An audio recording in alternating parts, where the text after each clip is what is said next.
watching The 7 from WATE 6 on your side.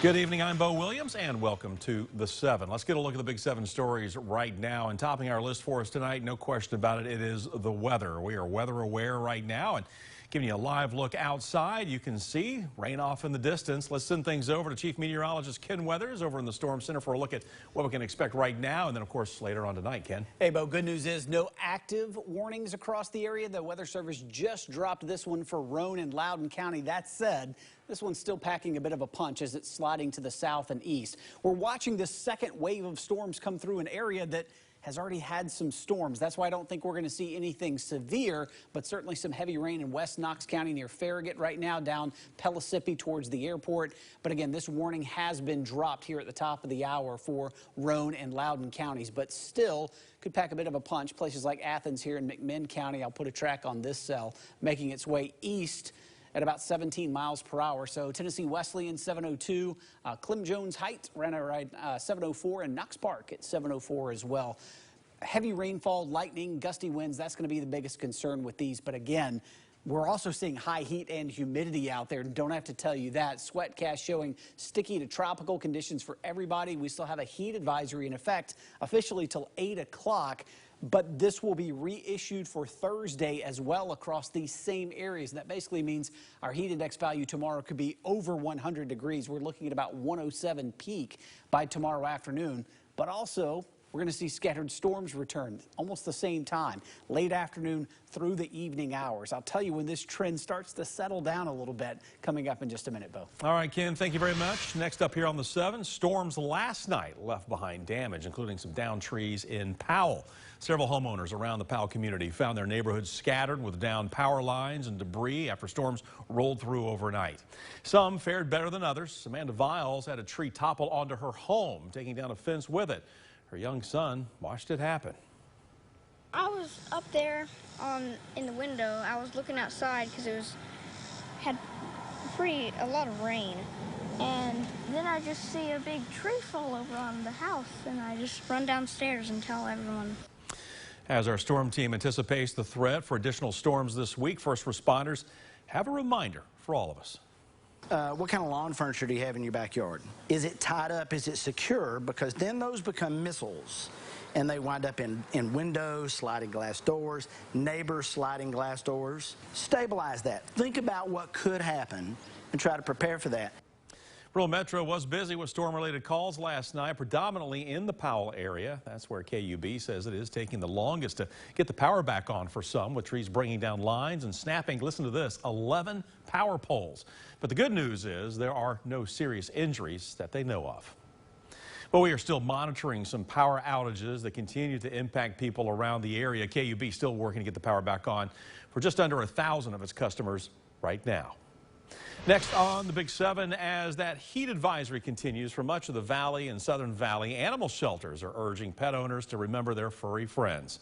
The way we experience heat is really not the same that our pets do. Even at 70 to 80 degrees, it can be a lot hotter for pets, especially with their fur. According to the American Society for the Prevention of Cruelty to Animals, when temperatures are high, animals' bodies can heat up quickly, especially because they're closer to the ground. Their paw pads can also burn. That's why it's important to keep those walks to a minimum. Check the pavement before you go outside. A simple way to do this is to take your bare hand and your bare foot, place it on the pavement, and if it's way too hot for you, it's surely going to be hot for your pets. During the summer heat, make sure you have access to water at all times and also avoid the hottest parts of the day. So try to do your walks either early in the morning or later in the evening. In our next Big 7 story, a Knox County Sheriff's deputy is in the hospital after she was attacked by a dog and then accidentally shot by her partner. This happened last night off Brickyard Road in Powell. According to a KCSO spokesperson, 2 officers, Deputy Lydia Driver and Deputy Jordan Hurst, were outside a home in Powell. That's when an aggressive dog came around a trailer and attacked Deputy Driver. Now, Deputy Hurst apparently fired a service weapon to try to subdue the dog, but accidentally shot Driver in the leg. Driver was taken to UT Medical Center for emergency surgery. We're told she's still in recovery in the intensive care unit. Her partner now on administrative leave with pay. And we're told the dog that attacked the officers has been sent to Young Williams Animal Center, where it can be kept in quarantine for 10 days. This is in accordance with state law. Knox County Sheriff Tom Spangler sent us a statement shortly after the incident. He says, quote, "Law enforcement is a dangerous profession. It is unpredictable. Officers deal with people and situations the average person will never experience in their lifetime."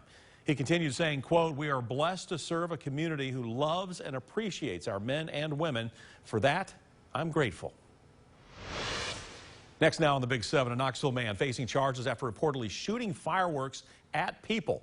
Officers responded to a disorderly conduct call to Lonsdale Homes on July 4th after suspects were reportedly shooting fireworks toward people and setting yards on fire.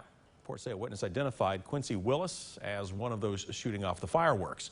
When police found him, he was still holding a firework and lighter in his hands, standing near a yard that was recently set on fire. We're told there was a struggle after Willis reached for an officer's duty belt. Police say they had no choice but to use force to take him into custody. According to the report, 20 large fireworks were found in Willis's backpack. Next on our list, a resolution opposing Nashville as a possible host city for the Republican National Convention was withdrawn last night at a Nashville City Council meeting. The sponsor said she withdrew it because she would like to find common ground on the issue.